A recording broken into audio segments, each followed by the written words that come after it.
All right. We are at the top of the hour, so we'll go ahead and get ourselves started for today.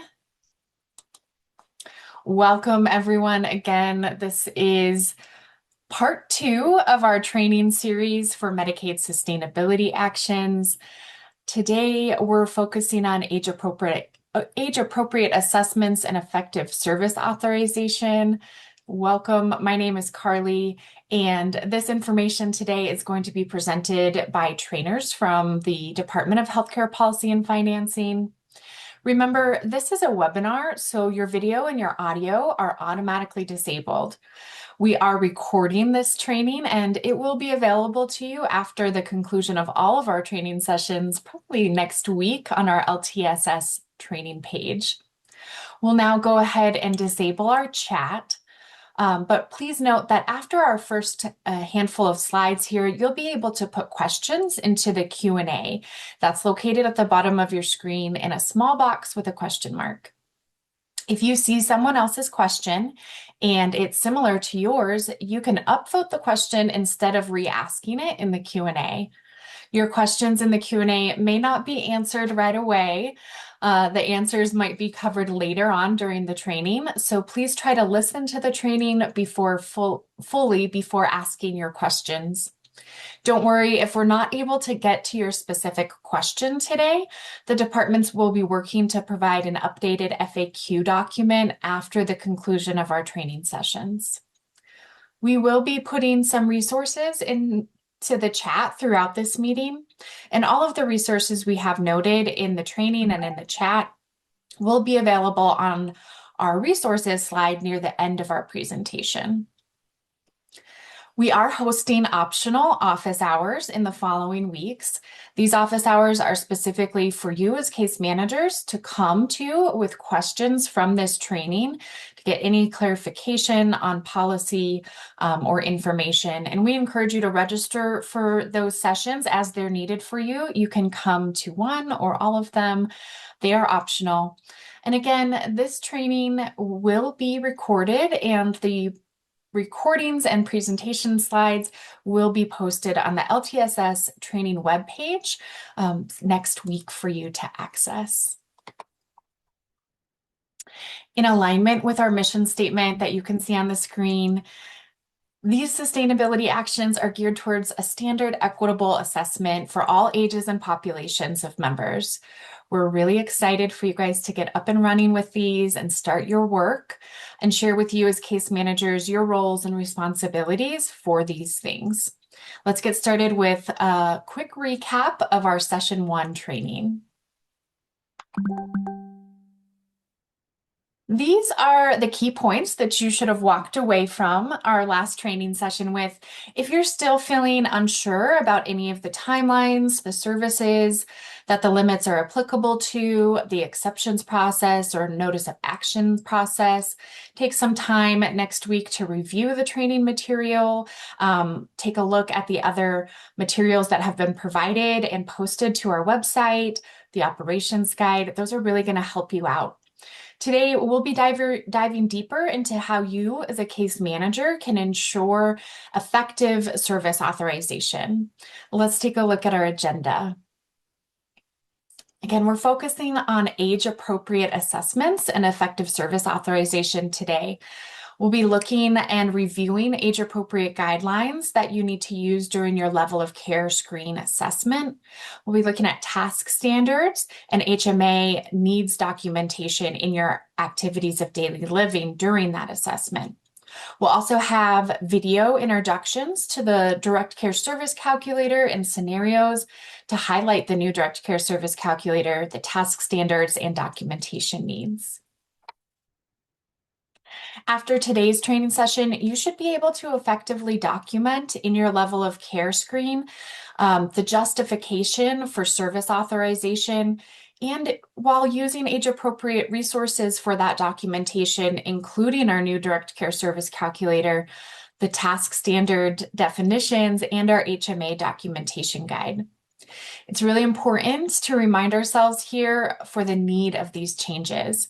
As we discussed in our part 1 sessions, LTSS is a significant cost driver in Medicaid spending, and on a more granular level, we're seeing more people accessing LTSS than ever before. That means more utilizers, but also more services per member. We have opened up our HCBS services into CFC, so more folks have access to health maintenance activities, personal care, and homemaker services. Children now have access to new services they didn't previously. And our previously broad regulations, norms, and definitions allowed for over-authorization of services. And now that we're in our budget crisis, we do need to rein in some of that utilization that has been inappropriately authorized. We're needing to make these actions across the board to adjust for these items. And this is going to make sure that all of our members can continue to access these services long-term. Before we move forward, I want to clearly frame why this section of the training is important. The Medicaid sustainability actions require us to be consistent, defensible, and aligned with rule when we assess members and authorize services. That means that every service decision must be grounded in a documented need, age-appropriate expectations, and established task standards. This section is about building that foundation.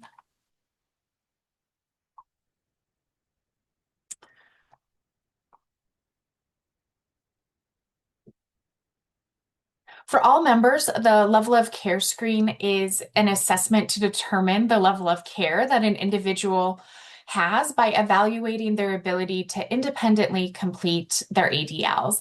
You guys are familiar with this, right? You do the level of care every day for your caseload, and throughout your time as a case manager, you should be very familiar with this assessment. ADLs are activities that are performed in the course of a typical day for a person. You know these again: bathing, dressing, toileting, mobility, transferring, and eating. We also include behavior and memory for supervision activities that are needed for daily life. Our assessments are ability-based and not preference-based. When completing the level of care, we are evaluating what a member is able to do, not what they prefer help with, and not what has always been authorized. This distinction is critical because the level of care drives the service plan, the direct care service calculator, and the PAR. It is a foundational component of person-centered planning, and it helps us identify necessary supports and guide service selection. Age-appropriate guidelines for this assessment have been in rule since 2017. Our expectation is for consistent application statewide. These guidelines must be applied during every child's assessment, during every ADL score and service justification. If we do not apply age-appropriate guidelines, the authorizations cannot be supported. These guidelines are not new, nor is the direction in how to complete the 100.2, the scoring, or the narratives. But today, we'd like to provide you some refresher information just to make sure that you're aware of and completing this information effectively during your assessments and service authorization. For this section of our training, we're going to be focusing on how age-appropriate expectations, task standard definitions, and documentation drive that defensible service authorization. Again, these LOCs and the direct care service calculator are foundational for all service decisions. You can always consult evidence-based resources and references to further your understanding of child development. The department has refreshed the age-appropriate guidelines reference document, and it's available on the LTSS training webpage. Some of the primary changes that you'll see actually just include reminders to reference HMA documentation guides during your assessment narrative and updates to reflect its application to CFC and the Children with Complex Healthcare Needs waiver. A point of clarification here, since the names are really familiar or similar to each other, the age-appropriate guidelines reference document is used during your 100.2 for CFC and waivers, and it explains key child development milestones and scoring criteria. The age-appropriate task standards, which are within the direct care service calculator, are used for service authorization for all CFCs, all of those CFC services, including personal care, homemaker, and HMA. Those definitions of the tasks within the standard amount of times let you know what could be authorized for a member depending on their age. When we talk about age-appropriate guidelines and expectations, we're really talking about child development. Child development includes physical, cognitive, social, and emotional, and psychological growth, all the way from birth through adolescence. Understanding these areas helps us distinguish between typical childhood needs and disability-related needs. In the level of care, we're assessing again what a child can do or a member can do. So this is true for adults too, not what they prefer to do. If a task is not expected due to age alone, then it really should not be scored. A higher score is only appropriate when support exceeds typical parental responsibility. We're talking here about developmental categories like gross motor skills, fine motor skills, speech and language, cognitive, social, and emotional. And these areas can have additional information provided to you about them in that age-appropriate guidelines reference document. So check there for extra information about each one of these categories. As a case manager, again, you should be familiar with these typical developmental milestones to assist you during your level of care screen assessment process and your service authorization. Developmental milestones describe what most children can do by certain ages, but they are not rigid deadlines for when a child needs to be able to do something or not. They give us an objective reference point, and we use these milestones to determine whether a child's need for assistance is typical for their age or exceeds what would be expected for a child without a disability. You know this, but the ULTC 100.2 asks you to give the child a score between 0 and 3 based on their abilities across all areas of your ADLs. And this is true, again, also for adults. The scoring scale is the same. But for children, a 0 means independent in that they require no greater assistance to successfully complete the task than would a child of a similar age and stage that does not have a disability or impairment. The child would be having age-appropriate dependence and independence and reliability in the use of any adaptive equipment necessary to complete the task if needed. That's when you're going to do a 0. You must consider age-appropriate behavior when you're assessing that child's ability to complete any of the ADLs. If, again, they're not able to complete the ADL just because of their age, then the child would not score in that ADL. However, if they need assistance in completing an ADL that is above and beyond the assistance a typically developing peer would require, and above and beyond normal parental responsibility, then a score above 0 may be warranted. If a child is capable of completing an activity but prefers not to do it, again, that does not justify a higher score. A score above 0, again, is only appropriate when assistance is required beyond what is typical for that child of the same age and developmental stage. Since a score of 0 means that they're independent at an age-appropriate level, then the scores 1 through 3 indicate increasing levels of assistance, similar to adults, right? We're getting more assistance as our score goes up. Scores 1 through 3 give you an explanation of what that means for each score. We have minimal assistance, moderate assistance, and total assistance, where the child is totally unable to perform the essential components of the activity and needs extensive assistance, again, beyond what is age appropriate for that task and for that level. Narratives are applicable to all members, right? Not just children. We do a narrative for every single one of our ADLs in this assessment, and they are required to support each ADL score. A score without a narrative a score without a narrative does not justify service authorization. Narratives explain why the score was selected and allow reviewers of the assessment to understand the child's needs clearly. Strong narratives are going to answer 5 questions: how the information was obtained, what assistance is required, who provides the assistance, and when and how often the assistance is needed, and why the assistance is necessary. For children, narratives must also explain always how the care exceeds typical parental responsibility. Remember back to session 1 when we spoke about extraordinary care and parental responsibility. You must keep those definitions in mind throughout your level of care screen assessment.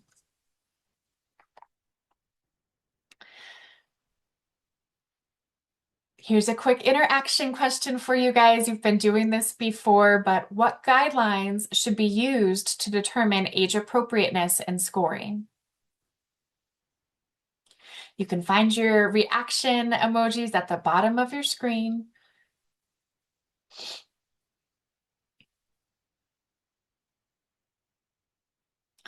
All right, pretty good. I see a lot of bunny rabbits coming across that screen. Age-appropriate guidelines reference document refreshed in January, earlier this month.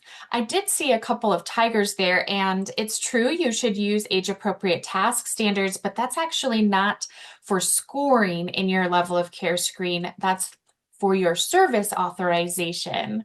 So good job. Thank you. Before we move on to our next section, I'm going to give you a little information about what we're going to be doing. We will be talking specifically about activity of daily living definitions and scoring for children in the next section. It's high level, and the expectation is that you as a case manager are familiar with these items already, and that you're using the age-appropriate guidelines document to reference. We will not go into all of the nuances of each ADL, but the reference document can provide you more detail. We will be connecting the ADL to the task standard definition and then HMA documentation requirements that you must have in your ADL narrative when HMA service is a potential or it's authorized. This part is applicable to all members of all ages, not just children. So please follow along, even if you are a case manager who only works with adult members. We won't be covering every task standard that is listed in the Direct Care Service Calculator or the HMA documentation guide.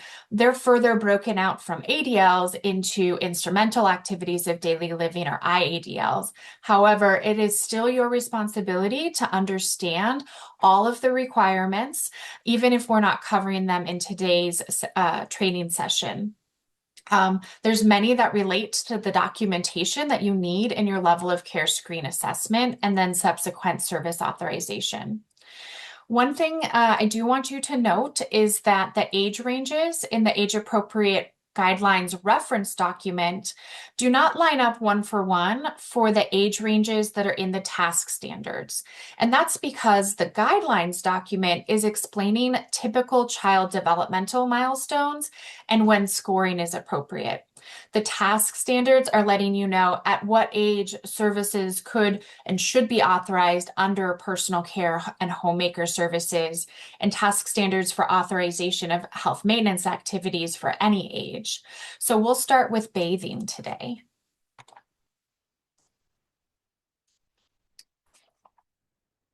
This slide outlines what's included in the bathing task. Bathing is not just for washing of the body. It includes getting in and out of the tub or the shower, turning the water on and off, regulating water temperature, and washing and drying the body. When we score bathing in the level of care or authorized time in the Direct Care Service Calculator, we're considering all of these components together, not just one part of the task. Some typical developmental milestones are outlined for you on the screen. And keep in mind that we do expect young children to require assistance and supervision during this task, all the way through age 5 and even sometimes a little bit later. This is a typical parental responsibility to provide assistance during this task at those ages.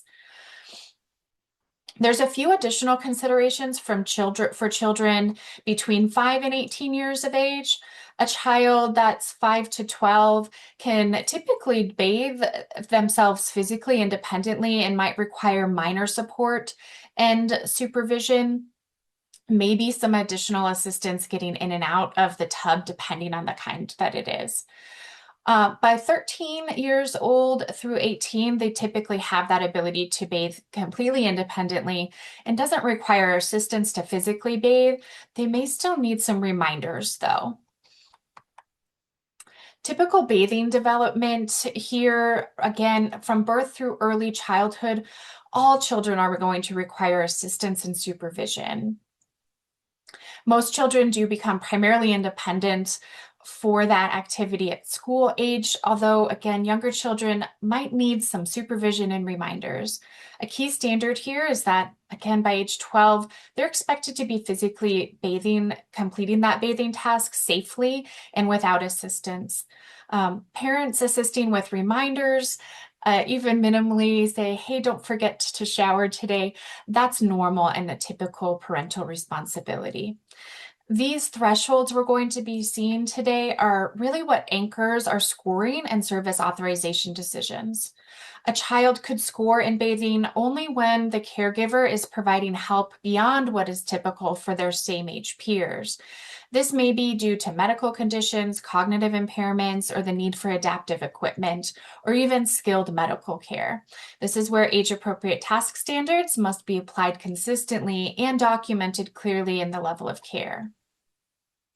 The task standard bathing definition here on the screen are shown, and we've talked about scoring and documentation for bathing, but then to authorize services, we'll need to be looking here in your direct care service calculator to look at the age-appropriate task standard. To authorize personal care bathing, a child has to again need care that is above and beyond what is a typical parental responsibility. And this is why you see in the task standard that it doesn't begin until the member reaches age 6 and older. The definition here is similar to what we saw for the ADL. And personal care for in bathing would not be authorized for children under 6 years of age per these task standards, and what we know to be age-appropriate assistance and support need for children of those ages. But if you believe that a child under 6 does require above and beyond typical support needs, it's likely that the child would have special considerations to keep in mind. Those are also listed on each one of your task standards, and you should be addressing them and looking through them for each one of the tasks. It could also mean that this child actually has a skilled care need, and you might need to be referencing the HMA documentation requirements to ensure that your ADL narrative is accurate and descriptive. Bathing might become skilled care when it's performed in conjunction with health maintenance level skincare, transfers, or dressing. So take a look at that on our next slide, the bathing HMA requirements. If bathing is being considered at the HMA level, the level of care narrative in bathing must clearly describe why the task is skilled in bathing and putting it into that section of your LOC. This includes documenting things like diagnoses, whether the skin is broken or at risk for infection, the presence of wounds, stomas, tubes, or special equipment, and why that child cannot safely complete the task without hands-on skilled intervention, again, beyond what is age appropriate for completing that task. Medical documentation supporting these needs must be referenced and uploaded. And remember, for bathing, you also need to know what makes skincare skilled, and applicable criteria is also documented in that bathing section of the level of care. If you remember yesterday, we did learn that now we have to have HMA documentation as part of our justification to authorize services. These bathing standards drive both our level of care screen scoring and the direct care service calculator authorization. If bathing rises to the level of skilled care, it may be considered under health maintenance activities. Again, anytime bathing is authorized as HMA, documentation must support that skilled nature of the task, not just the time that it takes. HMA skincare is also documented in your bathing ADL. There's not a separate place for that documentation. The age-appropriate task standards and HMA documentation criteria is relevant for all of the ADLs we're covering today. So next step is dressing. Dressing includes putting on and removing clothing, managing fasteners like buttons and zippers, choosing clothing that's appropriate for the weather, and for older children, managing their prosthetics, braces, or compression garments. When authorizing services, we look at the full scope of the task, not just one challenging step. You can again see here on the screen some typical developmental milestones that are appropriate for children's dressing needs. By age 5, generally children are expected to dress independently. Younger children gradually increase participation, but by school age, independence is typical. The scoring standard that is by age 5 and older, children should complete that safely and without assistance. They may need some reminders here and there. They may miss a button. That is normal. That is typical. But a child may score if the child has physical characteristics that make dressing difficult, such as contractures, hypotonia, hypertonia that cause lack of endurance, or range of motion or paralysis concerns. You must always consider safety of the need to assist with dressing due to seizure activity, lack of balance, or cognitive impairment when you're scoring these children. Difficulties with zippers and buttons, again, at the back of a garment and even in the front, is not unusual and does not mean that there is a functional deficit. A child may score in dressing when assistance is required above what is typical for a same age peer due to their physical cognitive impairments, their limited range of motion, endurance issues, or safety concerns. Remember, it is common to need to remind all children about weather appropriate clothing and event appropriate clothing, hollering to them, make sure you put on a jacket today. It's cold. That's normal, typical parental responsibility there. In reviewing the task standard for personal care dressing for children, you'll be able to begin authorizing time for personal care services based on these task standards at around age 6. And that's at about 5 to 10 minutes with a max of 15 minutes per day. Notice that once a child becomes 18, you can see the increase in time, but that's when you'll begin using the adult direct care service calculator. Dressing may become a skilled care task when it's performed with health maintenance level of skin care, again, that we just talked about, or transfers that are required in conjunction with the dressing, or when assistance is needed with the application of prescribed anti-embolotic or pressure stockings, or the application of prescribed orthopedic devices like splints and braces, artificial limbs. For example, if you have a 14-year-old with a prosthesis that they are unable to put on themselves, this would no longer be a non-skilled personal care task, but rather it is rising to that level of needing to be authorized under health maintenance activities, as we'll see on the next slide. The HMA for skilled dressing narrative must document in the dressing ADL prescribed devices such as those braces, orthotics, compression stockings, or artificial limbs, and explain how dressing is performed in conjunction with those other HMA tasks like skincare and transferring. For children, again, our narratives must always clearly explain how the level of assistance required is beyond age-appropriate expectations and typical parental responsibility. Some key items that will make dressing skilled under the rule criteria are when it's, again, in conjunction with that HMA skincare or HMA transfers. You will look to see whichever is applicable. Make sure that you have all of the documentation needed to support that need for HMA. It's really important here to remember to document those applicable diagnoses and devices that are needed in conjunction with this task, not just because they maybe got a splint at Walgreens, but because they have a relevant diagnosis or prescription for that device from their doctor that substantiates the need.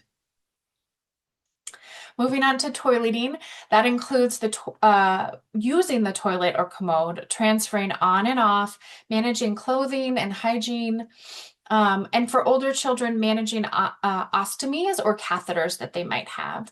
But by age 5 and older, children are expected to complete toileting tasks safely and independently, both physically and cognitively. Younger children than that may still be learning bladder and bowel control, and occasional accidents could be expected during the night and during the day throughout early childhood stages. A child may score in toileting when assistance exceeds what is typical, again, for their same age peers, due to their cognitive impairment, safety concerns, or skilled medical needs, like catheters and ostomies. A cognitive impairment or skilled medical need that affects toileting, such as an ostomy, suppositories, or frequent infections, could result in scoring. Again, children younger than 4 may still require diapers or need to have intermittent supervision, cueing, maybe some minor physical assistance, and they may have occasional, again, nighttime bedwetting or accidents even during waking hours. Again, that's age-appropriate dependence, and even with that, though, children should have an awareness of being wet or soiled and show interest in toilet training and or appliances such as their ostomies or their urinary catheters. According to our task standards for personal care and toileting, 4 to 5 years of age is really when services could start to be authorized, at a max of 45 if the child has a catheter or ostomy. Keep these task standards in mind when you're completing your level of care assessment, because you'll want to be asking your members for frequency, scope, duration of all of your tasks, where they might need help that's above and beyond what's typical for parents to complete. If your member needs more than the standard time, there has to be documented justification with that relevant diagnostic information and justification for why the member must have more time above the standard. And you'll need to be looking at that supervisor review for authorizing services above task standards. Toileting, it may rise to health maintenance activity level when skilled or medical intervention is required. When toileting rises to HMA level, the level of care toileting narrative must document a skilled bowel or bladder care needs, such as the catheterization or ostomy care or structured bowel or bladder program. The narrative must describe that frequency, scope, duration, the level of intervention and equipment that might be used for children. And again, as always, why they are beyond age appropriate.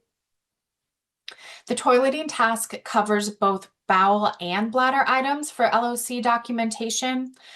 For service authorization, they are broken out into 2 separate line items, but you'll want to make sure that you're capturing both in your level of care narrative. Include that full description of the care needs that they have and that level of intervention they need. And while we don't expect you to memorize all of these details, we do expect that you utilize these resources and documents as you're going through your assessment documentation process and your service authorizations. Mobility includes movement in and outside of the home, right? Both of those locations need to be documented. Walking safely, navigating through stairs, kneeling, returning to standing positions. All of these components must be considered again together when we're scoring mobility. Mobility independence for children is really expected around age 3. By this age, children should be able to move safely between locations without assistance. Some of them are even running to our demise through between locations, and might have some safety concerns there, but that's typical for younger children as they're learning to navigate through mobility. This standard anchors both our level of care scoring again and service authorization decisions. But a child may score if the child is unable to maintain a seated balanced position. They're unable to bear weight on one or both of their legs. They have a high risk of falling, higher than normal for young children, or they use mobility devices. Consideration should always be given to safety and the need to assist with mobility due to visual concerns, seizure activity, very frequent falls, and/or lack of balance. Again, age appropriate though. Task standards in personal care indicate mobility assistance could begin to be authorized at age 6 years of age. For example, a 2-year-old that is struggling to crawl could be considered age appropriate, even though they are behind on their developmental milestones. If the child, as they age, continues to stay behind in their milestones, then extraordinary care could be substantiated here through diagnostic and medical information, justifying the need to add time for mobility. Always, again, consider the special considerations listed. If the member has extensive medical needs that would make the mobility task unsafe to perform with just one person, then time could be allotted to assist the primary caregiver with the task. This may include the need to assist with holding their head, their trunk, their limbs in alignment, for positioning to prevent injury, or maneuvering durable medical equipment or even respiratory equipment while the primary caregiver moves or positions that member. These considerations could prompt you to consider when mobility becomes a health maintenance activity task. Mobility rises to HMA when skilled intervention is required, such as managing complex mobility equipment or addressing medical risks. Again, this must be documented and supported. Notice the amount of time for inside the home and outside the home. In order to justify that need and service authorization, you always want to make sure you're including the mobility details for both inside and outside of the home. Mobility could become skilled when it's performed in conjunction with other HMA level transfers that we'll see here on the next screen. If mobility is authorized as health maintenance activities, then your level of care mobility narrative must describe the skilled nature of the assistance, such as hands-on support due to inability to bear weight, to manage mobility equipment, or mitigate medical risks. Documentation needs to include diagnoses, devices used, fall history, safety awareness, and again, for children, always a clear explanation of how that exceeds typical developmental expectations. You may also need to be ensuring documentation is in the supervision memory ADLs. For this, if that is a component of the limitations, include that history of falls and how recent they've been as well. Transfers include moving in and out of bed, the chairs, wheelchairs, standing positions, as well as using assistive devices safely. Transfers are often really closely linked with mobility, but they must be evaluated separately. Typically through age 6, a child does require some assistance, anywhere from fully to minimally with transfers. Most children, however, by the age of 3 and older, are generally expected to perform transferring safely and independently. Some children may still need minimal assistance longer, but by early school age, independence is expected. The child may score if they have a limited ability to independently move between 2 nearby surfaces, or they need to use assistive devices to transfer. Consideration, again, always given to safety and the need to assist with transfers due to visual, seizure activity, and awareness of their surroundings or lack of balance. Transferring in personal care is when a member has sufficient balance and strength to reliably stand and pivot and assist with the transfer. Adaptive and safety equipment may be used in the transfer, provided that the member and the direct care worker are fully trained in the use of the equipment and the member can assist with the transfer. That's when it's considered personal care. For children, we're again expect to see that some dependence on others for transfers through age 6. You could think about children getting in and out of a vehicle safely or a car seat that requires assistance, particularly for younger children. That's typical and age appropriate. I want you to notice the pattern that we're seeing here. Service authorization for personal care tasks was really beginning around age 5 to 6 because of the typical child developmental milestones. If more than that standard amount of time is needed, again, you'll need to ensure that you're getting that supervisor review if those services are necessary for the member to remain safe in their home and their community. When you know that a person cannot bear weight or needs that hands-on assistance that we need for documentation of HMA, that might be leading to the HMA level, which would include them being unable to perform transfers due to the lack of that strength or their inability to stand or maintain balance or bear weight reliably. This also could mean that they haven't been deemed independent with their adaptive equipment or assistive devices. When transfers become skilled, we'll see in the HMA on our next slide, they impact other tasks becoming skilled. So transfers is an important HMA item to know. You'll see references to it in your other HMA tasks. For skilled transfer needs, the level of care narrative must document why that child cannot perform the transfers to include reasons for safety, strength issues, balance, cognition, or other behavioral issues. And if mechanical lifts or two-person assists are required, then this must be explicitly stated along with the additional medical documentation. Again, we've got special considerations here for these tasks like paralysis, advanced dementia for adults, and a few other items that should be considered for all members. Paralysis, for example, may require full hands-on assistance, and sometimes special equipment such as lifts or even two-person assistance can be required. If a member cannot get in and out of bed or on and off a toilet or on and off chairs, these services are absolutely necessary for the safety and well-being of your member. Eating includes the physical act of eating, using utensils, cutting food, regulating intake, chewing and swallowing, and documenting non-oral feeding methods like tube feeding or TPN. All components of eating have to be considered together when you're assessing the need. By age 5, children are expected to eat mostly independently, physically independently, and should physically participate in eating. Younger children may need prompts or help cutting food, which is developmentally typical, and it alone does not justify services or scoring in the level of care.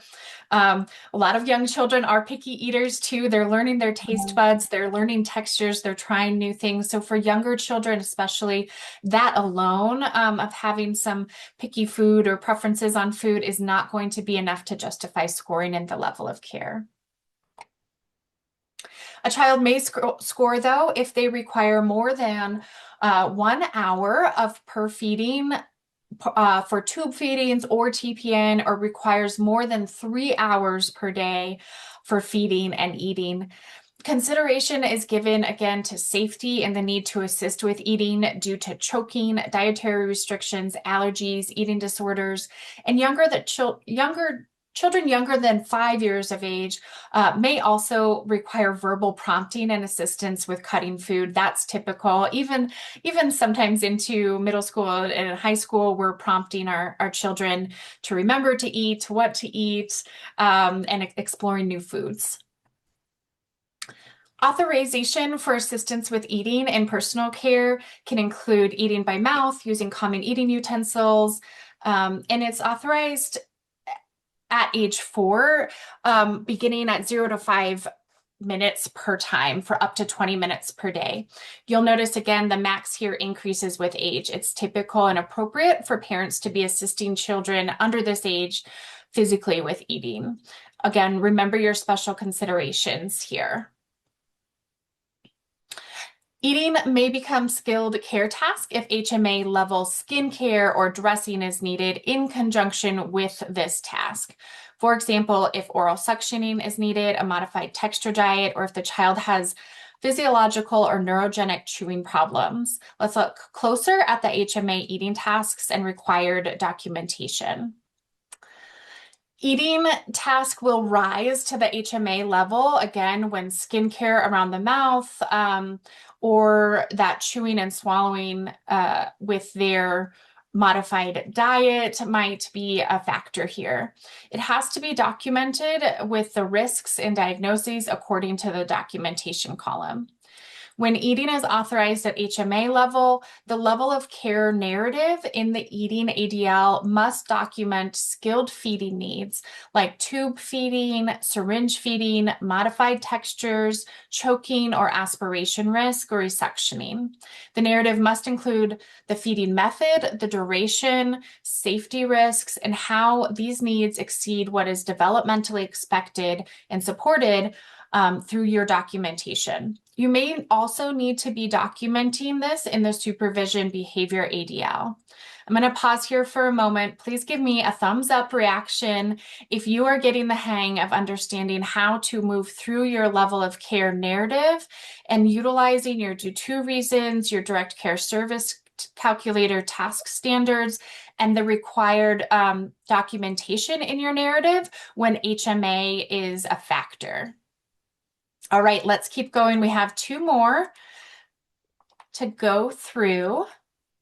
Supervision and behavior includes engaging safely with others, refraining from unsafe actions, and responding to rules and limits. Supervision must always be evaluated in the context of age-appropriate expectations, and children under 5 always require ongoing supervision.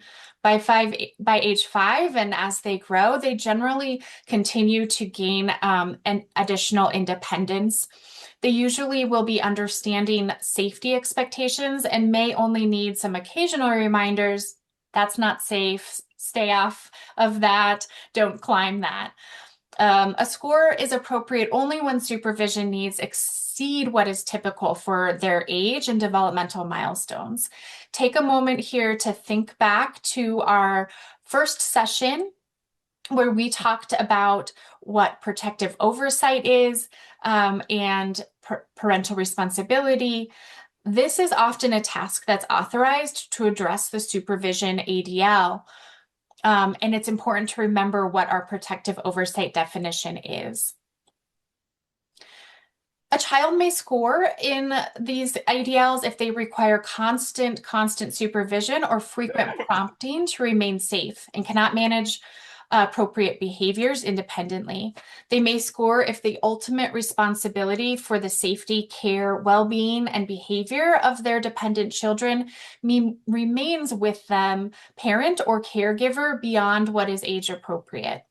Routine parenting and monitoring do not qualify. Some examples where scoring may be justified would be including things like verbal or physical threats, actions against themselves or others, and socially inappropriate or sexually aggressive behaviors. Maybe this also is wandering with very little safety awareness for their age appropriateness, or removing or destroying property. Remember, for children under 18, protective oversight can only be authorized when the level of supervision requiring intervention is substantially greater than what is typical for a child of the same age without disabilities. It cannot be authorized for routine childcare, typical parental monitoring, or supervision that is age appropriate and expected of children without a disability of the same age. This task here, supervision, memory, and cognition, includes acquiring and using information, communicating, problem solving, and making safe decisions for self-care. Memory and cognition are critical to assessing safety and independence. And you can see some additional typical developmental milestones listed here on your screen. But remember, these are not hard lines, and children develop at varying paces. A score may be appropriate if the child requires, again, beyond age-appropriate, constant reminding, planning, or adjusting for both new and familiar routines. If the child's needs additional preparation and assistance when transitioning between activities, or if the child has impaired ability to assure their safety in strange environments. Again, we're always looking at age-appropriate dependence on those things, because for very young children, it is normal for them to need assistance to ensure their safety in most environments, not just strange environments, but their common environments. Cognitive or memory limitations alone do not justify health maintenance activities. The level of care narrative has to explain how cognitive impairments directly require skilled health maintenance tasks to be done, such as medical management, respiratory care, medication assistance, and how these needs exceed typical parental responsibilities. Supervision is not automatic. It must exceed age-based expectations. Parental responsibility remains primary unless extraordinary needs are documented. Remember, general monitoring, reassurance, or routine parenting does not qualify. Supervision authorization through protective oversight begins at age 6. Service authorization for supervision through accompaniment begins at age 15. These tasks have definitions for them for what they include on your direct care service calculator. And prior to these ages, we're typically really looking at these tasks being part of parental responsibilities for their developmental milestones. There is no HMA level of protective oversight. If the member does have skilled needs during a period of protective oversight, these tasks should be defined within and be included in the skilled tasks for their respective areas. And the remainder of the time would be considered unskilled personal care protective oversight. But accompanying may become a skilled task when skilled care is needed during that accompanying trip. Look at accompaniment. On our next slide, we do have that on our supervision HMA. Accompanying task rises to the HMA level when one or more tasks during that time have been indicated as HMA tasks. Attendants must be assisting with communication, documentation, verbal prompting, or that hands-on assistance when the task needs to be completed during the accompaniment. Accompanying is authorized at HMA level. That narrative section in your LOC must be documented in either the supervision or the behavior memory cognition ADL. What other task is HMA level? We'll do a quick interactive question here. Service authorization justification begins where? You can choose your emoji now.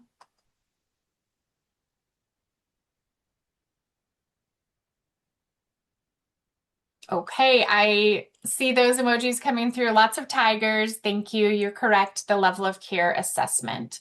We always want to remember age-appropriate guidelines and anchor our assessments in these definitions and task standards and the HMA documentation requirements. Making your documentation effective and comprehensive is going to allow us to maintain equitable access to services in the long run for all of our Colorado Medicaid programs.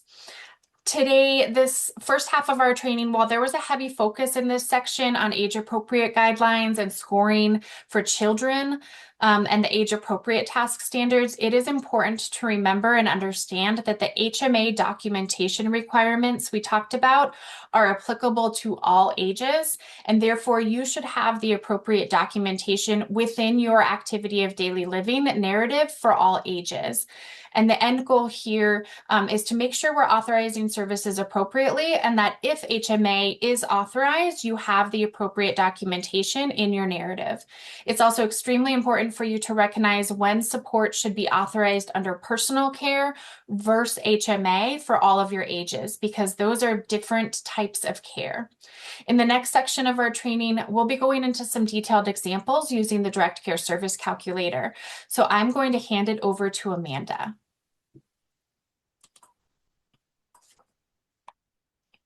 Hello, everyone. Let's give Carly with some emojis, some love, a round of applause. Thank you for sharing all of that detailed information. And so all service authorizations are based on individual member needs. They're gathered during the level of care, member goals, and person-centered service planning. The time added to the Direct Care Services Calculator, or DCSC, should take into consideration the specific tasks members are unable to complete themselves, factoring in, of course, their age based on the new age-appropriate task standards guide and the supporting documentation provided to you case managers. This Direct Care Services Calculator also considers the task definitions and standard timeframes laid out by HCPF Department, or Healthcare Policy and Financing. So as you've gathered, we're going to start talking about the Direct Care Services Calculator and how to score all of these different, how to authorize services for the different scenarios. And thank you, Joe, for moving forward. We're going to talk about the new and improved Direct Care Services Calculator. Recall, the Direct Care Services Calculator is a tool designed for case managers to utilize during the service planning process for homemaker, personal care, and health maintenance activities. Tasks and times are dependent upon age. And recall, we use this for all service delivery options, agency-based, IHSS, CDAS as well. And the new DCSC has been expanded upon, so make sure you're using the most up-to-date forms. It's a good thing to know it is no longer optional to use. You must fill this out and save it to the CCM record. It was once a norm guideline. Now it is a standard where you must follow the standard unless an exception is required. The new exceptions process, if you recall from the first session, this DCSC has fields that will turn yellow in the task when the standard amount has been exceeded, and it turns red for additional review by the HCPF department for the red. So the yellow is supervisor review, red is HCPF department review. You will be sure to use the new task justification narrative boxes when this exception process is initiated. Or indicated by the color coding. So if there's not yellow or red, you don't need to use the justification narrative boxes, but when it is, you must use them. All right, the Children's DCSC has the amounts in an additional age-appropriate task standards tab and task chart tab. Case managers, you all will be responsible for utilizing these guidelines and standards while building this Direct Care Services Calculator. So both Direct Care Services calculators have the new CFC HMA documentation guidelines documents, so you must get used to using these when authorizing HMA services. So we're going to go ahead and take a quick tour of the Adult Direct Care Services Calculator. Take it away, Joe. Welcome. This is a high-level overview of the Adult Direct Care Services Calculator. The first thing you want to know is where to actually find the most current version of these calculators. And that's on this webpage here, the Long-Term Services and Supports Case Management Forms and Tools. To find the DCSCs, you're going to want to click this Program and Waivers Resources tab. That will take you directly to the section where these calculators are located. We can see we have both the adult and children calculator here. We can also see when it was last updated. Let's go ahead and select our adult calculator. Once that calculator is downloaded, you can go ahead and access that calculator. Once you're in this calculator, the first tab that appears is this Direct Care Services Calculator tab. But first, we're going to go ahead and take a look at the Task Definitions tab. This Task Definitions tab starts with Homemaker, and we can see it flows on down through each task, providing a definition for that task. We have our rule that you can find in the Secretary of State website that defines these different tasks. And personal care task is here, so we have the homemaker section and this personal care task section. We have first the task and the definitions. And you'll want to make sure that you read and understand these definitions because these definitions compose the different elements of the task themselves. For instance, bathroom includes cleaning the toilet, commode or bedpan, cleaning sinks and counters, mirrors, tub and shower, but doesn't include the floor care because floor care is a part of its own task. So reading and understanding these definitions will help ensure that when you are filling out the Direct Care Services calculator, you are filling it out with the correct amount of time based upon the elements that are covered in the task itself. In the Direct Care Services calculator tab, you're going to begin at the top. You're going to first fill out the service start and end dates. You're going to fill out the member Medicaid ID and name. You're going to select the service delivery option, and then you'll enter your name. Once you have read and understand these instructions, you can go ahead and begin filling out the calculator itself. The calculator starts with the homemaker section, and you can see all the different tasks that comprise the homemaker section. Then you have your total hours. You have the total hours covered by a legally responsible person as well. You have the personal care section and each of the tasks that comprise the personal care. And then your total hours that get auto-calculated in. You have the health maintenance activity section, the tasks, all the way down to the total hours. And then you have the total services hours section. If an exception was needed, you would have the supervisor signature once it's completed, the date, and you would save into the CCM for future reference. You must have the current DCSC calculator saved into the CCM for reference. All right, so back up to homemaker. We have this exceptions process. So when this column here, any task in this column, if it turns yellow or red, requires a justification in order for it to get potentially approved. This is your max standard amount per task. So for floor care, you can only have 60 minutes per week as your max standard. So this would turn yellow the moment you start going over that 60 minutes per week. This time here, this is the duration, the amount of time it takes to complete any individual instance of the task itself. So for floor care, we get 15 minutes per room per week. So how we would calculate that is if a member told you they have their bedroom and their bathroom as part of what they don't share with other people, we can go ahead and calculate 15 minutes per room. So that's 2 rooms, that's 30 minutes. And that is twice a week for the frequency. So we have the duration and the frequency. We add those in there. It calculates in the minutes per week. If this was part of acquisition, maintenance, and enhancement of skills, we would check this. If this was actually yellow, say they needed 3 times, it would turn yellow and we would need a justification. All right. So you fill this in for each task that is applicable to the member that requires that extraordinary care need, where the member is unable to complete it themselves and it's above and beyond what would happen in the household.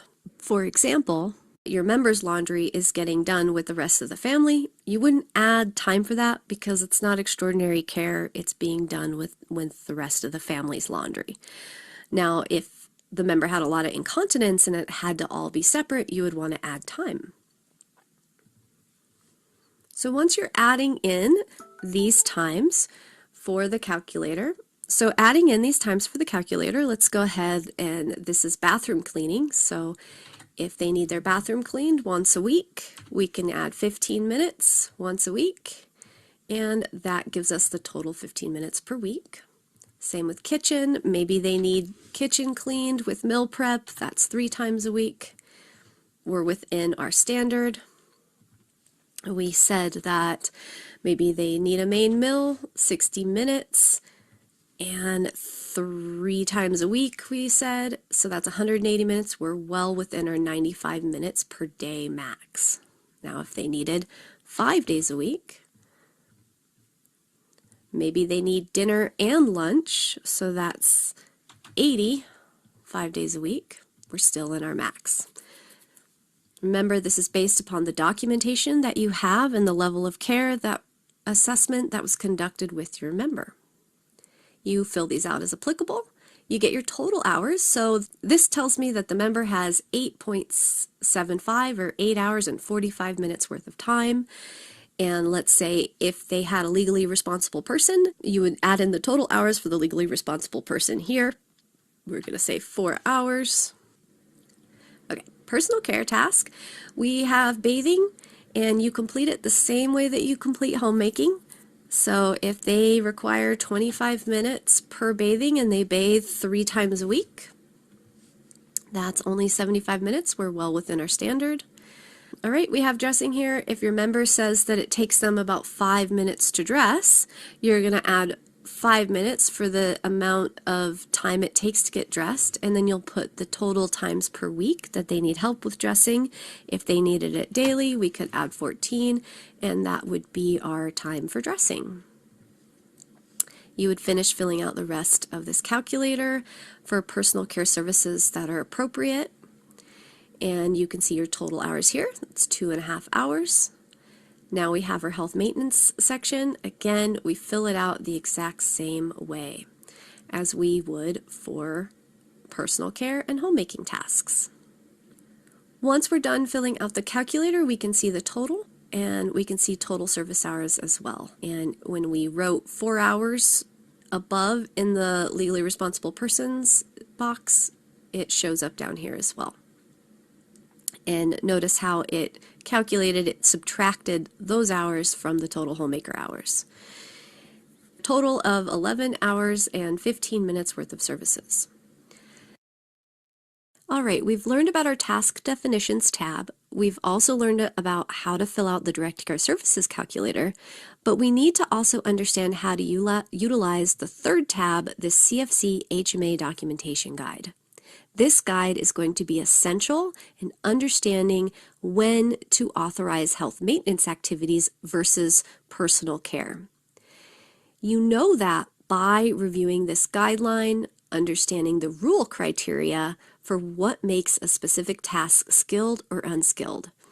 You can do that by reading for every task item that you have for HMA, you have a corresponding item in this guide.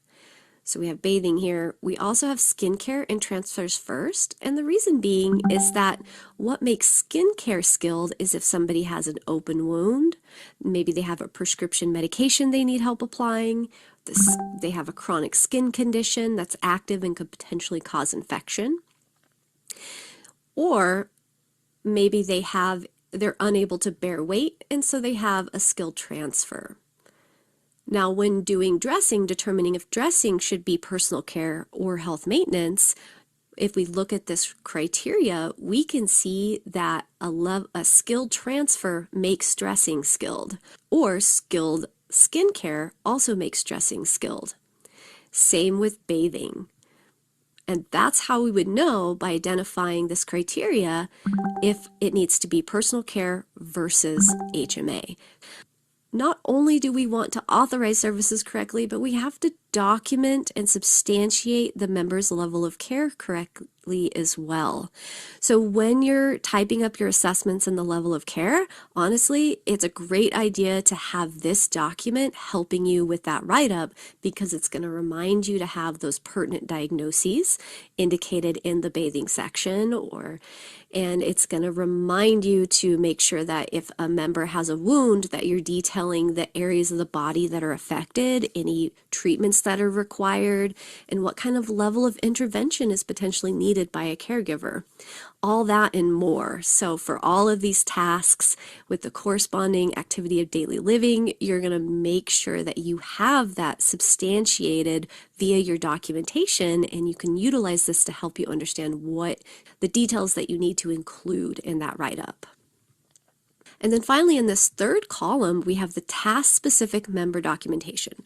So HMA, if you recall, has that new requirement that you have to have physical documentation documenting their diagnoses that are applicable to that skilled task, as well as any like if they had skilled skincare, you might have care notes that indicate the history of skin problems requiring medical intervention, what the treatment plan is, any prescriptions that are required for it.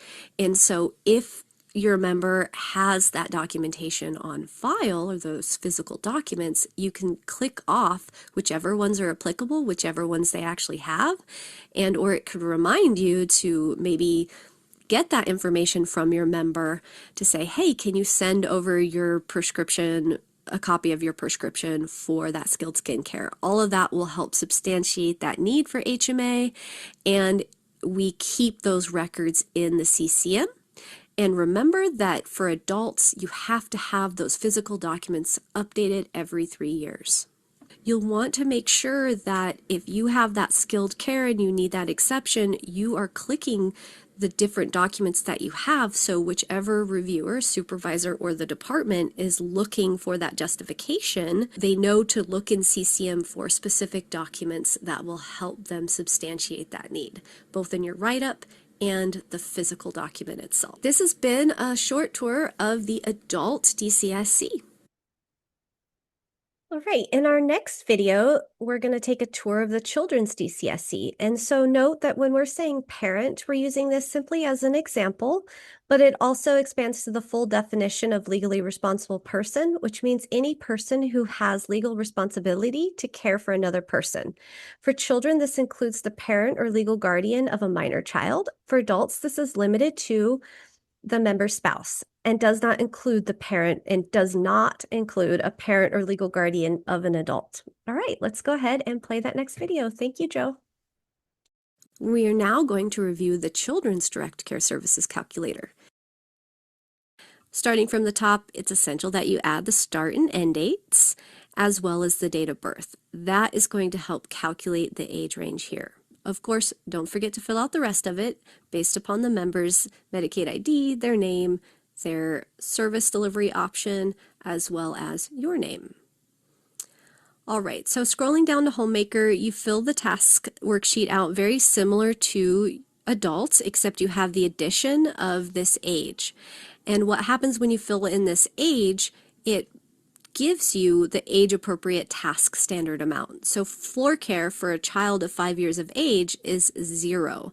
So that indicates to you that it is likely that you are not going to be able to add time for the service because we consider it part of what is typical of a parent to complete themselves. And we can see that on the quick glance of our task. So we can see that it isn't until age 11 where they could actually get time for floor care if they meet that definition of extraordinary care. It is highly likely, I know when I was completing a DCSC, I end up toggling quite a bit back and forth between the age-appropriate task standards and this direct care services calculator, because this age-appropriate task standard also gives the definition, right? So you know the elements of the task, and you can see not only at what age they begin needing the care, but you can see the duration at which they need it. So if we go to this direct care services calculator, I'm going to go ahead and make this a 15-year-old individual.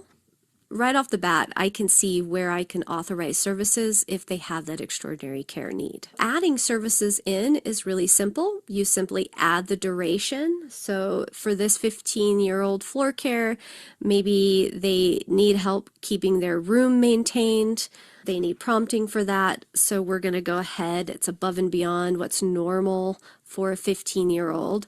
So maybe more than just prompting, but actual care needs, because maybe they have a developmental delay diagnosis and they don't understand how to do it, or maybe there's a behavior concern and they don't understand why they should do it. So there's some extraordinary care reason why that it's needed. So let's say that they get this help with this floor care maintenance. It takes 15 minutes and they get help with it 1 time per week. and we see our total minutes per week. If it was part of acquisition, maintenance, and enhancement of skills, we would check the box just like before. If it went over and we needed to justify, we would need we'd need to follow the established exceptions process. So again, 15, 1, oh, notice we went over. Okay, we went over here because the age standard for a 15-year-old is 10 minutes. So we would need to adjust that down unless there was a justification need for why we needed more time. We're adding meal prep. I'm going to toggle back here for 15-year-old. We can add some meal prep, but we can also see I can give 45 minutes for the main meal and 20 minutes for other meals. Notice how the time amount goes down based upon their age and goes up for an adult, right? So for a kid that's 15 years old, I can give up to 45 minutes. And the amount of time, maybe it's 5 times a week that they need it, and it's above and beyond what the parent is typically doing. Maybe the meal has to be prepared separate from the family. There has to be an extraordinary care need while you add it in the first place. We can see we have total hours, 4 hours and 15 minutes. If we say that a legally responsible person is providing 4 of those hours, we would add that here. Remember, this total amount cannot be more than this total amount, and you have to follow the guidelines for how many hours you can add for a legally responsible person in the first place. All right, personal care, same principle. Add the duration and the frequency, and you get your total. Now we're at health maintenance activities. The calculator works the exact same way. You do want to use your age-appropriate task standards so you can confirm that it is age-appropriate. And you'll also want to use the CFC HMA documentation guide to make sure that you have all the considerations, that it actually is skilled care level or health maintenance, meets the health maintenance requirement.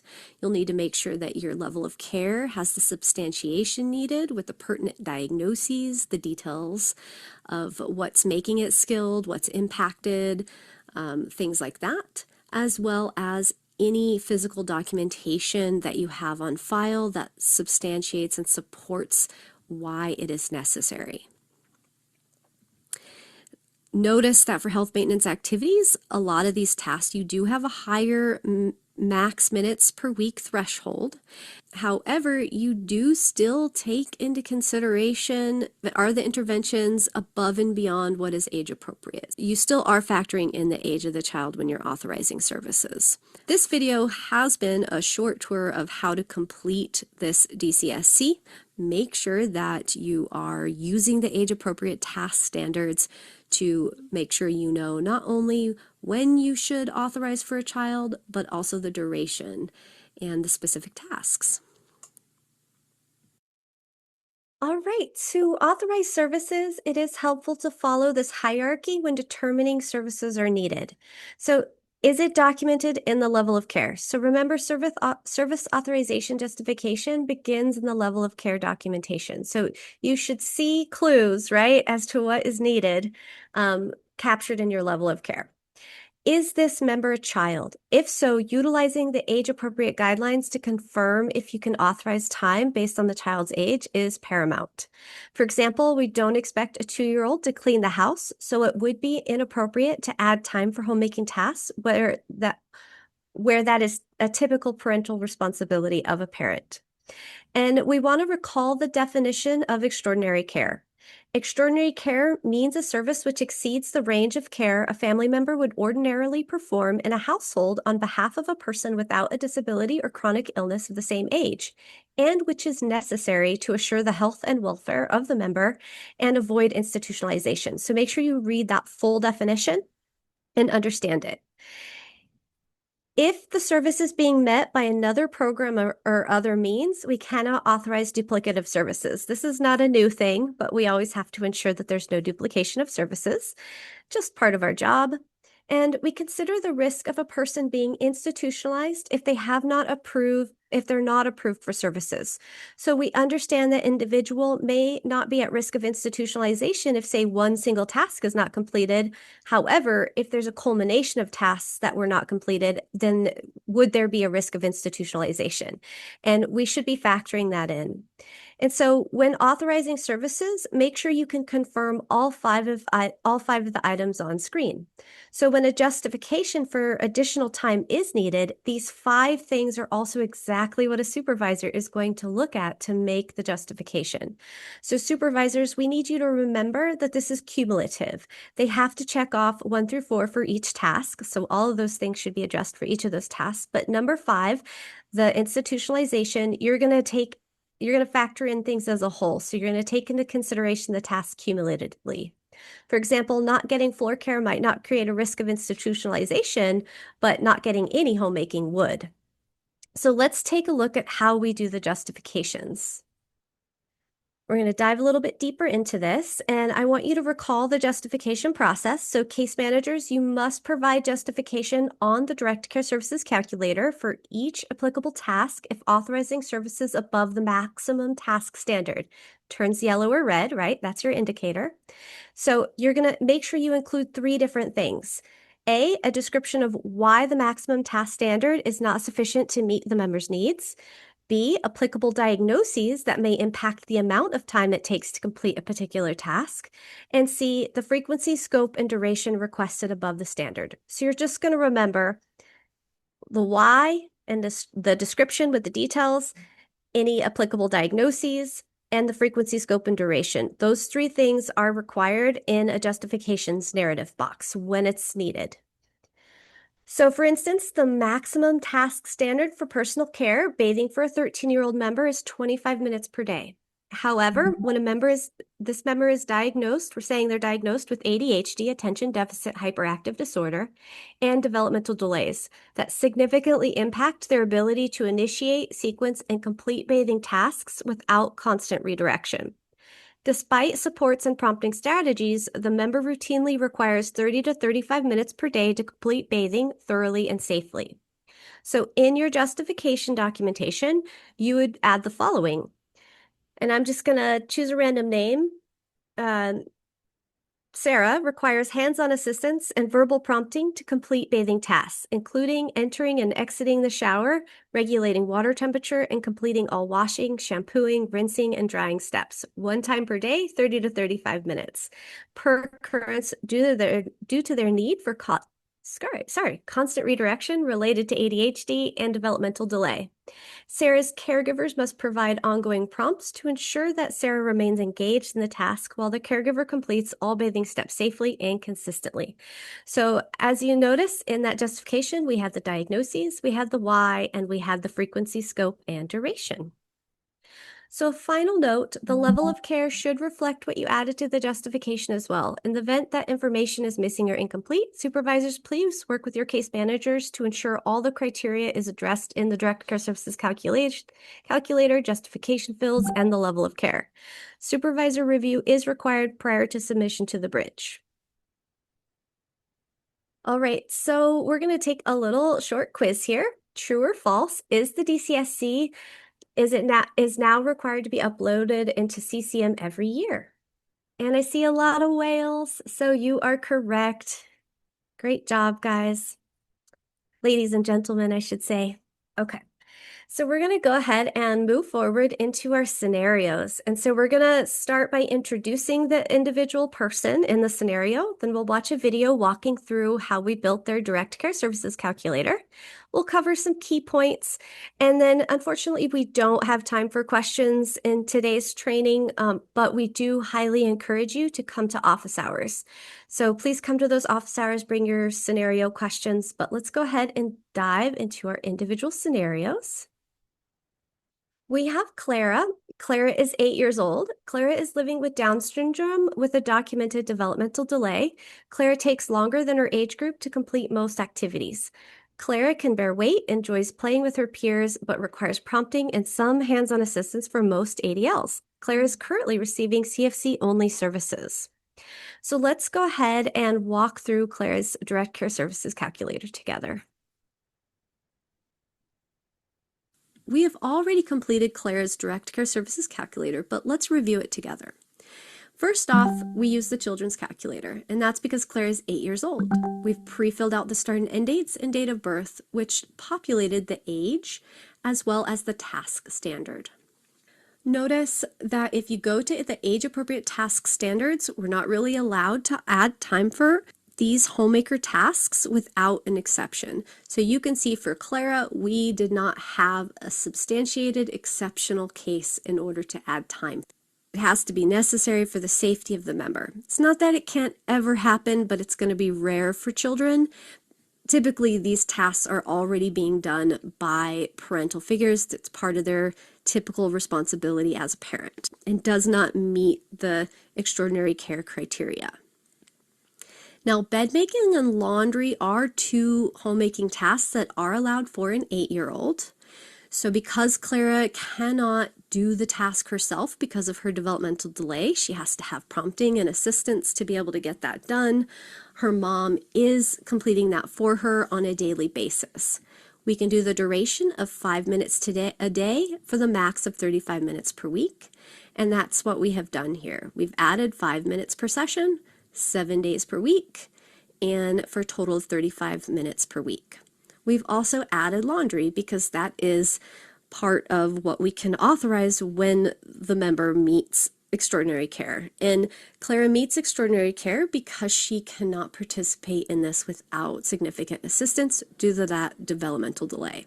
She does have some incontinence, so her mom does have to do laundry more frequently, but she said it only takes 5 minutes. So that kept us within our standard at that 30 minutes per week. So far, pretty simple. We have a total hours of 1 hour and 15 minutes, and the care provided by the legally responsible person, her mother, is 1 hour and 15 minutes. We, of course, could never have more hours here than we do here. Moving on to her personal care tasks, Clara does live with a developmental delay, and for a typical 8-year-old, we see by the task standards that she should be able to bathe herself, dress herself, do some simple skincare, some transfers, mobility, all of these things independently. But because Clara is living with a developmental delay and has Down syndrome, she requires prompting and hands-on assistance to ensure that these tasks are getting done. That is extraordinary care. In addition to extraordinary care, she also does have a few instances where she needs more time than the task standard time due to the time it takes to prompt and provide that hands-on assistance, the complexity of the developmental delay. So in those areas, we have added justification. So in our justification, we've included the diagnosis and we've included the elements and why she needs that additional help. We've also included the frequency, scope, and duration. So in this justification, we have said Clara has a documented diagnosis of developmental delay and needs hands-on assistance and prompting to wash, adjust temperature, and use soap and shampoo. Additionally, Clara needs to wash more than once per day due to that incontinence. Clara requires help with bathing 1 to 2 times daily and takes 10 to 15 minutes for prompting throughout bathing. So we've reiterated in there why she's needing it. We can have more details in our level care assessment. It should be documented there to substantiate the additional time and need. Moving to dressing, we can see that she requires 10 minutes per session, but she changes clothes about 3 times daily. And again, it's due to she needs those prompts for changing clothes. Without prompting, she's not choosing appropriate clothing or putting on clothes backwards or forgetting key items like her shirts. Additionally, Clara needs to change clothes more than once per day due to incontinence. She requires help changing 2 to 3 times daily and takes 10 minutes to be prompted while dressing. So we've added our justification here. We have to submit that justification to our supervisor. We additionally have hygiene, where she's needing help with hygiene twice a day, and she's not understanding the importance of brushing her teeth and combing her hair and has to be talked through it. She also cannot safely navigate cutting her nails or using a nail file. She's managing her hygiene 2 times a day, 10 minutes per session, with step-by-step prompting and hands-on assistance as needed. So we've included the diagnosis, we've included the different elements of the task that she's needing help with, and that it's taking a little bit longer because of that delay. And we've also added the frequency, scope, and duration. Total personal care hours come to 17 hours and 45 minutes. She doesn't, in this scenario, we're saying she doesn't have any skilled care, so we're leaving that blank. We can see total hours, homemaker, hour 15, which is being done by the legally responsible person. Personal care hours for a total of 20 hours and 15 minutes. Because we have exceptions on file, your supervisor will have to review and approve these. They'll have to review the justification in your level of care. They'll have to see that it's substantiated, and they'll have to take note of this justification here. They'll probably also look for the developmental diagnosis to be on file on probably the professional medical information page and things like that. They'll sign, they'll date, you'll save it to the caring case management system. And then you'll be able, once it's approved, that's when you can go ahead and authorize services in the bridge. But you cannot authorize them until it's approved by your supervisor. In this case, if it had turned red, it would be the department. All right, everybody. So some key takeaways for Clara. Remember to follow and consult your age-appropriate task standards. Ensure all documentation is complete in your level of care, and ensure you have exceptions approvals prior to authorizing services in Bridge. And now we're going to go ahead and see another 8-year-old, Kevin, except this time there is a lot of skilled care. So Kevin is diagnosed with CHARGE syndrome. He has a documented developmental delay and is considered medically fragile to a heart defect. CHARGE is an acronym. It's a complex genetic disorder that impacts individuals differently. These variable symptoms are often impacting vision, hearing, breathing, feeding, and development, usually caused by gene mutation. Kevin is nonverbal, but can make gestures for desired needs. Kevin is unable to safely walk without supervision and assistance, as Kevin frequently loses balance and will stumble, creating a fall risk. Outside the home, Kevin will need to be carried or use a stroller for most ambulation to avoid injuries on hard surfaces. Kevin currently uses a G-tube for all feeding. He has some vision and hearing impairment, but he is an active child, so he needs constant supervision. Kevin can bear weight, but needs hands-on assistance for all transfers. Bathing and dressing, Kevin's parents have to be mindful. He needs hands-on assistance with bathing and dressing, and his parents have to be mindful of the G-tube when completing these tasks, including eating, and all of these tasks are considered skilled. So when we completed his direct care services calculator, we used the following resources. We used the age-appropriate guidelines for use of the ULTC 100.2 assessment on children updated this month. The age-appropriate task standards guide in the DCSC. We also used the CFC HMA documentation guide, and we provided his parents with documentation for skilled tasks with the HMA member documentation checklist. So we provided that checklist to his parents. All right, let's go ahead and watch his video together.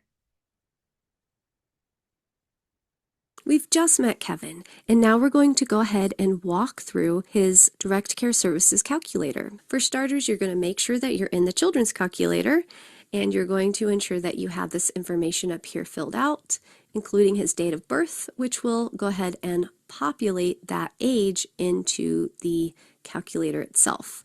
It provides you the max minutes per week standard for authorization. The only tasks authorized here in this homemaking section are bed making and laundry for Kevin. This aligns with the age-appropriate task standards we discussed in the last video. The family did request meal preparation. Kevin is 8 years old. Meal preparation is a typical parental responsibility for his age group according to our age-appropriate task standards guide, and we're not really able to add time for meal prep here. However, we do also know from thorough documentation in the level of care that Kevin does require a modified texture diet and he has a gastronomy tube. So there is extraordinary care for his meal preparation and his eating and feeding. Let's go ahead and look at that eating and feeding definition a little bit closer and what makes that rule criteria, how you can tell that it goes from personal care to health maintenance activity. We know this when it's performed in conjunction with skilled level skincare. If there is health maintenance level dressing, if there's oral suction is needed on a standby or intermittent basis, if there's a prescribed modified texture diet, which we know that is what Kevin has, right? We know he has a chewing problem and requires a gastronomy tube. We also know that he has a cognitive impairment as a symptom of his charge syndrome. So he definitely qualifies in eating and feeding as skilled. And our documentation in the 100.2 included any pertinent diagnoses and included what equipment was used. And because there is a gastronomy tube present, we're always including that schedule as well. So make sure that you read these thoroughly and see what kind of documentation is actually needed to justify and substantiate that need of care for this type of HMA task.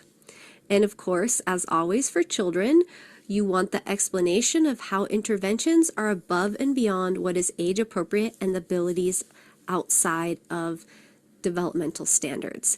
And having a gastronomy tube is above and beyond a typical parental age requirement, as you can see in your age appropriate task standards. When we pop back over here, we can see additionally what makes it skilled. So if you're looking here first because you aren't sure if it's skilled or unskilled yet, we can see, prescribed modified texture diet. So we know that's happening. We know that there is some swallowing problems. Kevin is nonverbal as well. And if you read in special considerations, there's even things that are relevant to Kevin in the special considerations, support to member with extensive medical needs.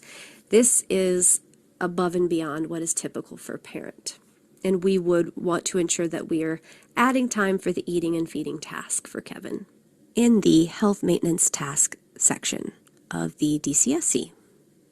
And you can see on this for Kevin that we did indeed add extra time even in his feeding and eating to account for his continuous G-tube feeding plan that's documented in the CCM from Kevin's physician.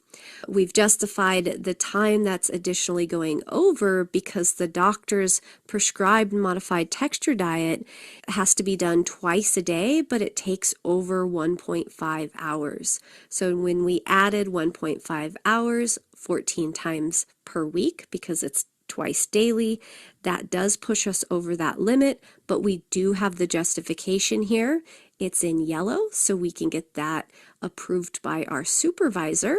They'll have to review it. They'll have to make sure that your documentation is in the 100.2 and that any pertinent documents relevant to this need are in the CCM on file and within the last year.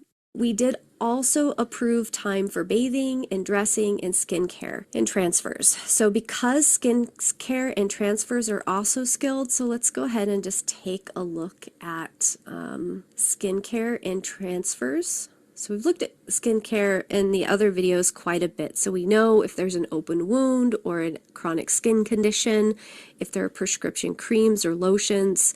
There is some wound management where he has his G-tube that has to be maintained, so there is an element of skincare there. We have substantiated that in our documentation. We have checked off the boxes for what we have on file. Transfers are skilled when they're unable to perform transfers due to lack of strength of ability to stand and maintain balance or bear weight reliably. And we know from Kevin's father that Kevin is weight bearing, but his transfers are considered skilled because he does have deficits in strength and balance and cognition. So he lacks the ability to transfer safely, and he may slide or flop from seating surfaces. His father does provide a full lift assistance for his transfers involving beds, chairs, and furniture, and these needs are compounded by Kevin's small stature related to his charge syndrome. And he does also have inconsistent responses to verbal prompts. So he does need significant assistance that does raise to the skilled level of care. We are considering what is age appropriate, and an 8-year-old should be able to transfer themselves to ambulate independently. Kevin cannot, and so therefore we want to ensure that not only does he have the extraordinary care, but he also has the substantiation for the need of skilled care. When you have skilled skincare and skilled transfers, that raises dressing to skilled and bathing to skilled. And when we toggle back here, that's why we have added this all in the health maintenance section. Prescribed lotions, that skincare is skilled, right?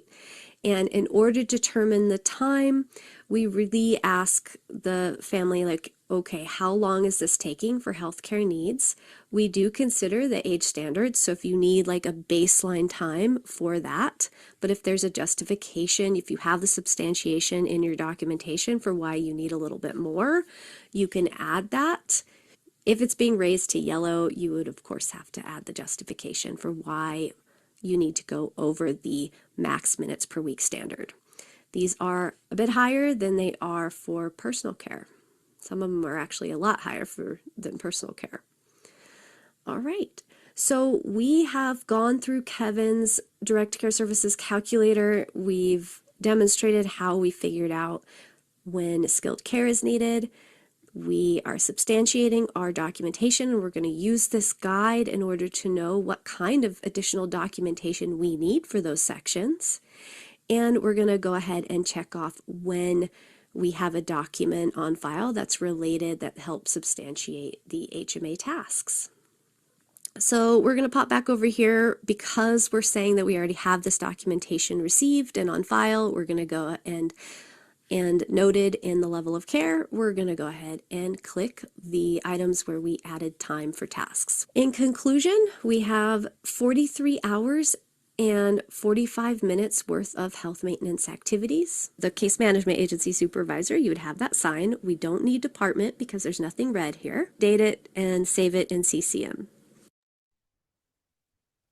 All right, some quick key takeaways for Kevin as we make sure we have an explanation of how interventions are beyond what is age appropriate and abilities are outside of developmental standards. We're going to use the age appropriate task standards, and HMA requires documents are on file annually for children. And you want to make sure that you provide that HMA member documentation checklist to parents, guardians, etc., whoever's helping a member, so they can work on that, getting that documentation to you, hopefully ahead of time. I would provide it when I scheduled the home visit. I'd have it mailed to them. If you have the opportunity, I suggest doing that. All right, so let's go ahead and meet Juan. We're going to go ahead and look at an adult scenario now. Juan is 40 years old currently, but in his mid-30s, he was injured on the job. Juan now has a diagnosis of C2 tetraplegia and is ventilator dependent. Juan is using a sip and puff electric wheelchair for all mobility. He requires hands-on assistance for pretty much every aspect of his daily living. Hoyer lift is required for all transfers. He has a stomacite, uses a catheter, and is on a bowel program. Juan requires another person to feed him with suctioning, preparing all food, conducting all household chores. While Juan has no issues or concerns with memory, he does need physical assistance to coordinate and schedule bills, manage appointments, and medications. Juan's brother moved in with Juan into Juan's 2-bedroom home after his accident, and Juan does choose to be on CDAS. He can direct his own care. So he has multiple caregivers, including both his brother and sister, and an outside hire as he lives in a rural Colorado town. All right, let's go ahead and walk through Juan's direct care services calculator together. Now that we have met Juan, we're going to go ahead and walk through his direct care services calculator together. The very first thing that you should observe is that this is an adult DCSC. So Juan is 40 years old, so you'd want to make sure that you are using the right spreadsheet. And notice the age-appropriate task definitions are not available in these tabs, but you do have the task definitions for the individual personal care and homemaker tasks, as well as the skilled HMA, CFC HMA documentation guide. Taking a look at the direct care services calculator, let's go ahead and start with Juan's homemaking tasks. Looking at his homemaker tasks, so Juan cannot physically contribute to any housework and therefore requires hands-on assistance for all household tasks, including help physically paying bills, filling out any paperwork, and logging appointments. Both appointment management and money management are justified in his level of care assessment. So as you can see, we have time in our spreadsheet in our DCSC for appointment management and money management. Notice that these two have this IND with a star. That means individualized. But let's go ahead and take a look at our task definitions so we can make sure that we're putting the right time in for the right things. So if we pop over to our task definition and we find appointment management, we can see that appointment management definition includes the process of planning, coordinating, and general oversight of appointments to achieve healthcare goals. So we know that this is not accompanying to the appointment, but just the planning, coordinating, and oversight of appointment management. Now, because Juan cannot make phone calls, he has to have his brother hold his phone next to him. He has to have his brother capture on the calendar what his appointments are going to be, and just overall general oversight of that appointment management is what Juan's brother is helping with. Juan's brother moved in with him after his accident, so they do share some household duties. So Juan has his own bathroom and bedroom and hallway. That's 3 rooms total that are not shared. The rest of the house is shared with his brother. So we have provided enough time in floor care for the 3 rooms that are specifically Juan's rooms, Juan's spaces. He has his own bathroom, remember, so we will get that cleaned once a week. There is a 15-minute per week maximum. And kitchen cleaning, we did include some time for kitchen cleaning, and that's because of the specialized meal prep that Juan's brother does on behalf of Juan. So his meals have to be prepared separately from the family, from the household, because Juan has a diabetic diet and he has to eat very specific foods. His brother is preparing those meals daily, and his sister is his caregiver, and she is helping feed him with the pre-prepared meals from Juan's brother. And so we are giving a little bit of time for kitchen cleanup after that meal prep. You want to make sure, if you're not sure what's all included in those elements, you have this handy task definitions tab where you can look that up. At this point, you should be getting the idea that we have a specific reason why these tasks are needed for Juan, because baseline, all tests of authorized services must meet the extraordinary care definition. And we know this because we asked about it at the home visit, and it's been documented in the level of care assessment. There are 0 hours accounted for in personal care, and that's simply because every personal care task that Juan has is considered skilled. We're going to go ahead and scroll on down to health maintenance activities. We've made it to home maintenance activities, and this is where there are a lot of tasks. So he has 0 personal care tasks that are non-skilled, but every single task here is skilled. And we know this because he's trach dependent. He has a Hoyer lift for all transfers because of the paralysis, a C3 tetraplegia. He's paralyzed from the neck down. He cannot physically do any of these activities. That is your baseline extraordinary care that is required for all tasks, right? And especially health maintenance activities. We use this CFC HMA documentation guide. It's very clutch. And the reason why I say that, you'll want to use it because you have the criteria So that way you know, okay, this is definitely an HMA task, not a personal care task. We've reviewed this criteria a little bit more extensively in the children's videos, so I'm not going to spend a ton of time on it here, but you want to take a look at it. So if you're not as familiar with all these skilled type needs, this documentation, to substantiate the need, it gives you ideas about what you should include. So you would include these elements in your documentation, and it substantiates that need. And you do this for, if you're putting a health maintenance activity task, the details have to be in your level of care, substantiating the need for the task in and of itself. Same with a document. We didn't used to have, the document wasn't required. It was nice to have for everything. There are some tasks, of course, where we've always had to have documents. But now, so if they're getting HMA care, there's got to be a document saved into the CCM that substantiates the need, right? So the fact that WANS has a professional medical information page with C3 tetraplegia, we know that that's relevant to transfers. We know that that substantiates bathing, dressing, mobility. That's part of that substantiation. Now, skincare, when there's a wound, right, you would also look for a diagnosis of diabetes, or a diagnosis that says that there are open wounds. It doesn't have to be a diagnosis per se, but that's one of the suggestions here, that where it's requesting a specific kind of document. That's why you want to provide that member HMA documentation checklist before you even go out to the home visit, so they can know what kinds of documents they're going to provide to you when you go to do your home visit or shortly thereafter, right, in order to authorize these services. One kind of documentation that I want to call out that is required for exercise specifically is a home exercise plan. So if you need to authorize exercise, if they're asking for exercise, you're going to ask them if they can provide you with a home exercise plan that was developed by their licensed medical professional or an occupational therapist, pathologist, physical therapist, or RN, right? That's what's on this list here. And it must include a description of the exercises, the frequency it must be completed, and the level of hands-on assistance needed. And in your documentation, you're going to include that in your documentation as well, that you're using to substantiate the need for it.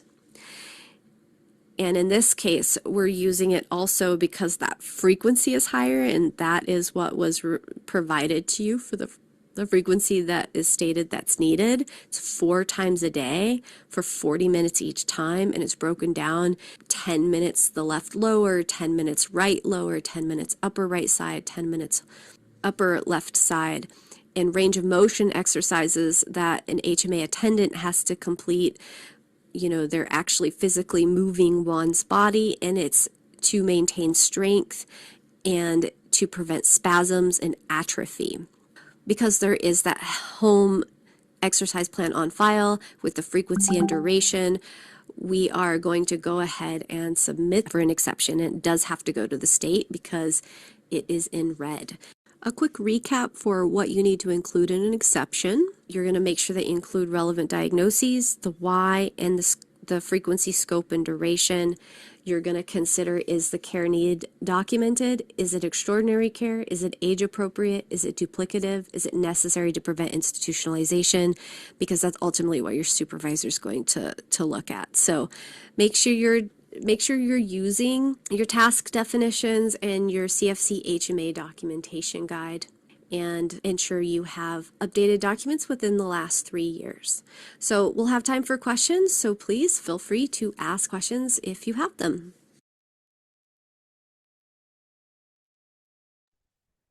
All right, so we met Juan. A few key takeaways: always use the CFC HMA documentation guide. It's really helpful. It'll help you ensure that you're substantiating in your activities of daily living for all HMA services, right? It lets you know what kinds of documentations are needed for those services. for those tasks, and as well as it just keeps your documentation details are really helpful, right? And then use the standards, but when an exception is needed, consider the following hierarchy that we already talked about for supervisor review as well.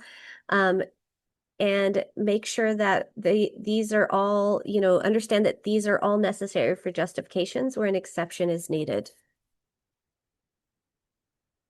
All right, quick little question. How often is HMA documentation from licensed medical professionals now required for both children and adults? All right, we're seeing a lot of tigers. You guys have gotten the hang of this really well. So great work. The answer is children annually and adults every 3 years. Great work, everybody. So we are almost done. Remember, bring your questions for your specific scenarios because I know you have them and we want to know what you have. We want to be able to help you. So come to our office hours. I'll drop that in the chat one more time before we leave. You can add items into the Q&A here as well, if you like. And so some final steps with that direct care services calculator, we've reviewed how to complete a DCSC in 3 different scenarios. The thing to remember is that you should ensure you have supporting documentation, both the written level of care documentation and the uploaded documentation into CCM required for service exceptions in HMA services. When an exception is needed, where it is yellow, a supervisor will review, ensuring all requirements are met, and then sign and date the DCSC. You will then save it into the CCM. At this point, you can share with your member and add to the bridge. If a HCPUF exception is needed, supervisor will review and sign. Then you'll fill out the department form, send at least 30 days prior to service authorization needed. Remember to get service plan signatures and follow the notice of action and appeal process we outlined in session 1. This must get followed when applicable. And don't forget, we have the Medicaid Sustainability Notice of Action. Don't forget, all services must align with the new standards by November 2026. With that, I'm going to go ahead and hand it back over to Carly to provide some resources and close us out. Thank you, everyone. Thanks, Amanda. All right, we've got about 5 minutes left. Thanks for sticking with us here today. I know it's been a lot of training and a lot of information. This is our resources, forms, and tools slide. The link here is to our case management tools page on HCPUF's website, and you're going to be able to find these documents on that site. Additionally, you can always access the Medicaid Sustainability and Colorado's LTSS systems website. That's going to talk to you more general about all of these sustainability efforts. We have a benefits and services glossary that's on the HCPUF site as well, and our memo series. If you're not signed up for the memo series, please do. It is an excellent way to stay informed and up to date on all of the information coming from the department. These forms, again, are available on that CM Tools website. I urge you to bookmark that site and use it regularly to get the most up-to-date documents for guides and resources. I do have another resource here to share with you guys. I'm very excited about this. Beginning January 14th, so that was yesterday, case managers are going to have access to registered nurse consultation to help support you in the determination of HMA activities and members with complex medical needs. This includes those members who are getting long-term home health and private duty nursing services. So between January 14th, yesterday, and February 13th, so about a month, we'll be operating this nurse consultation line through Telegen, Monday through Friday, 9 a.m. to 5 p.m. This program has nurses that are available to help clarify skilled versus unskilled services. It can be complex and complicated sometimes. You guys have a lot of unique cases to be working with and members to support. This Ask a Nurse program really is consultative in nature for case managers.